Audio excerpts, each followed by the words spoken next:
باللہ من الشیطان اللعین الرجیم بسم اللہ الرحمن الرحیم۔ چنانچہ شب عاشور جب کی جنگ چھڑنے کی ساری تیاریاں شروع ہو چکی تھی تو شمر ملعون خیمہ حسینی کے قریب آیا۔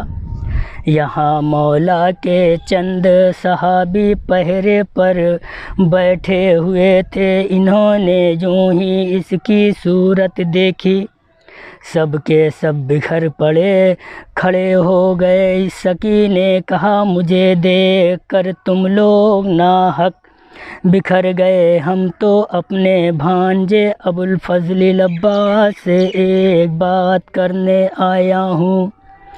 صحابیوں نے کہا، یہ ملاقات کا وقت نہیں،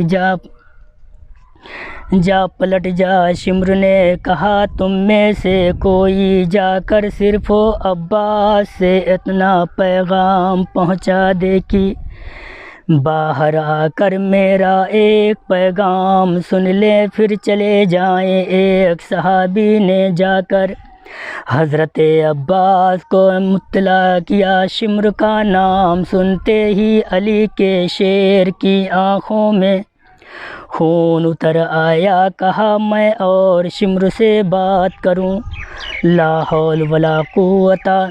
اتنے میں امام مظلوم آگے بڑھے، کہا، بھیا جا کر سن لو، دیکھو وہ کہتا کیا ہے۔ جناب عباس بھائی کا حکم پا کر جیسے ہی باہر آئے، شمر خود ہی بڑھ کر قریب آیا اور چپکے سے کان میں کہا، اے ابوالفضل العباس، تمہیں معلوم ہونا چاہیے کہ تمہاری ماں میرے خاندان کی ہے اور رشتے میں میری بہن ہے، اس لیے میں تمہارا ماموں ہوں۔ علی کے لال نے بات کاٹ کر کہا، مجھے رشتے طے نہ سمجھاؤ، جلدی بتاؤ مجھ سے یہاں کیا کہنے آئے ہو۔ سکی نے کہا، چونکہ تم میرے بھانجے ہو اس لیے مجھے تم پر رحم آ رہا ہے۔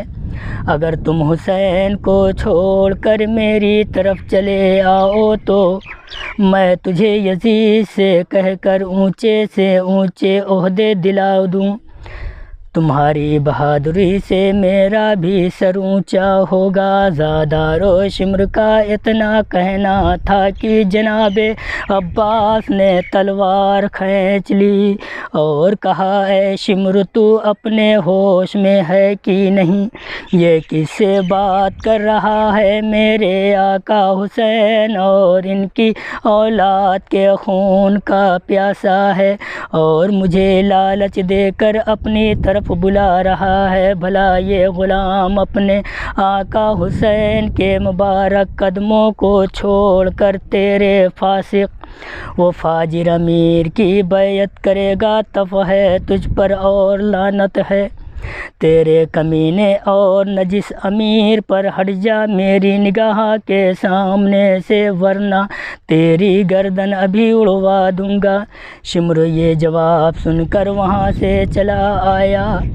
ادھر شمر کی یہ سرگوشی مولا کے ایک وفادار صحابی جناب زہیر ابن قین سن رہے تھے۔ شمر تو یہ بات کہہ کر چلا گیا، مگر زہیر کے دل کی دھڑکنیں تیز ہو گئی۔ جب بے چینیاں حد سے بڑھیں، زہیر خیمے سے باہر نکلے، کچھ سوچتے ہوئے خیمہ جناب عباس کے قریب آ کر کھڑے ہوئے۔ ایک دفعہ ہمت کر کے آواز دی، اے مخدرات عصمت کے دلوں کے ڈھارس، عباس ذرا باہر آنے کی زحمت فرمائیے گا، زہیر آپ سے کچھ کہنا چاہتا ہے۔ چاہنے والے زہیر کی آواز شیر کے کانوں میں پہنچی فوراً، خیمے سے نکل کر باہر آئے، کہا زہیر اس وقت تو تم کیسی خیر تو ہے، کہا یہ نہ پوچھئے آپ کو زحمت تو ہوگی، مگر غلام کی گزارش ہے کہ میرے ساتھ یہاں سے کچھ دور چلیے۔ جناب عباس نے کہا زہیر تم اتنا گھبرائے کیوں ہو، آخر معاملہ کیا ہے؟ زہیر خاموش رہے، غرض دونوں جب خیام حسینی سے کافی دور نکل گئے تو زہیر یوں مخاطب ہوئے، اے ام البنین کے آنکھوں کے تارے، آج میں آپ کو ایک واقعہ یاد دلانا چاہتا ہوں، اور یہ ہے کہ شاہزادی عالم جناب فاطمہ زہرا کے انتقال کے بعد آپ کے پدر بزرگوار بے حد رنجیدہ رہتے تھے اور بالکل گوشے نشیں ہو گئے تھے۔ لوگوں نے حضرت کو دوسرا عقد کرنے کا مشورہ دیا تاکہ غم کم ہو جائے، مگر وہ اتنا متاثر تھے کہ راضی نہ ہوتے تھے۔ جب اصحاب کے بہت اصرار پڑا تو مولا نے اپنے بھائی عقیل کو بلا کر فرمایا، عقیل تم عرب کے شجروں سے خوب واقف ہو، دیکھو عرب میں سب سے بہادر خاندان کی کوئی ایسی وفادار عورت تلاش کرو جس کی بطن سے جو بچہ پیدا ہو وہ روز عاشوراء انتہائی وفاداری اور دلیری کے ساتھ میرے حسین پر اپنی جان نثار کر دے۔ زہیر نے ہاتھ جوڑ کے پھر کہا، اے ابوالفضل العباس، آج آپ کا وجود علی کی وہ تمنا ہے جس کا دوسرا نام حسین کی نصرت ہے۔ اے سپاہ حسینی کے شیر، میں نے کل شب شمر کو آپ سے کچھ سرگوشی کرتے دیکھا تھا۔ یہ صحیح ہے کہ وہ رشتے میں آپ کا ماموں ہے، مگر حسین بے حد مظلوم ہے۔ اتنا کہتے کہتے کہتے زہیر ڈاڑھیں مار مار کر رونے لگے۔ بس یہ سننا تھا کہ ایک مرتبہ حضرت عباس کا چہرہ جذبات سے سرخ ہو گیا، آنکھوں سے چنگاریاں نکلنے لگیں اور پھر آستین سمیٹ کر ایک دفعہ گھوڑے پر ایسی بھرپور انگڑائی لی کہ رکابوں کے چشمے ٹوٹ ٹوٹ کر زمین پر گر پڑے۔ کہا زہیر بس بس، اے اب خاموش ہو جاؤ، مجھے جوش نہ دلاؤ، صبح تو ہونے دو، اپنے آقا کی طرف سے ایسی جنگ کروں گا کہ بابا کے مجاہد نظروں میں پھر جائیں گے۔ زہیر سے یہ گفتگو کر کے بے چین و بے قرار عباس خیمہ حسینی میں آئے۔ یہاں بھی آتے ہی وہ منظر دیکھا جس سے کلیجے میں آگ لگ گئی۔ دیکھتے کیا ہے کہ ایک گوشے میں ام کلثوم بیٹھی آنسو بہا رہی ہے۔ جناب عباس قریب گئے اور آواز دی، بہن کیوں رو رہی ہو؟ بھائی کی محبت کا سہارا پا کر ام کلثوم سسکیاں بھرنے لگیں۔ پھر بھیا کل قربانیوں کا دن ہے، ہر ماں اپنے اپنے بچوں کو بھیا حسین پر فدا کرے گی اور روز حشر سرخ رو ہوگی۔ بہن زینب اون و محمد کو نثار کر دے گی، ام فروا قاسم کا ہدیہ پیش کرے گی، ام لیلا کی آرزو علی کی اکبر پوری کریں گے، رباب اپنے ششماہے کو میدان قتال میں بھیج دیں گے۔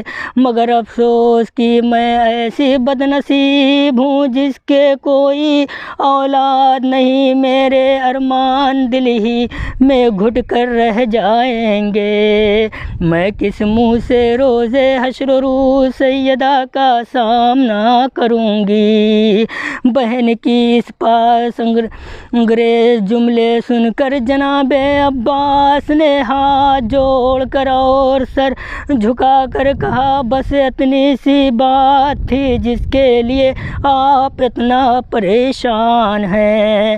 یہ غلام کس دن کے لیے ہیں؟ کل شوق سے آپ مجھے آقا پر قربانی کے لیے بھیج دیے۔ وفادار بھائی کی اس تسلی سے بے قرار کلثوم کا دل امڑ آیا۔ داڑھیں مار مار کر رونے لگے۔ کہا، بھیا کلثوم اب اپنے کو جو خوش نصیب سمجھتی ہیں کہ اگر قسمت میں اولاد نہیں تو عباس جیسے وفادار اور چاہنے والا بھائی تو قدرت نے دیا ہے۔ جناب عباس بہن کو دلاسا دے کر خیمے میں آئے تو حالت یہ تھی کہ کبھی تلوار کو دیکھتے تھے، کبھی غضبناک نگاہوں سے فوج اشقیاء کی طرف نظر کر رہے تھے۔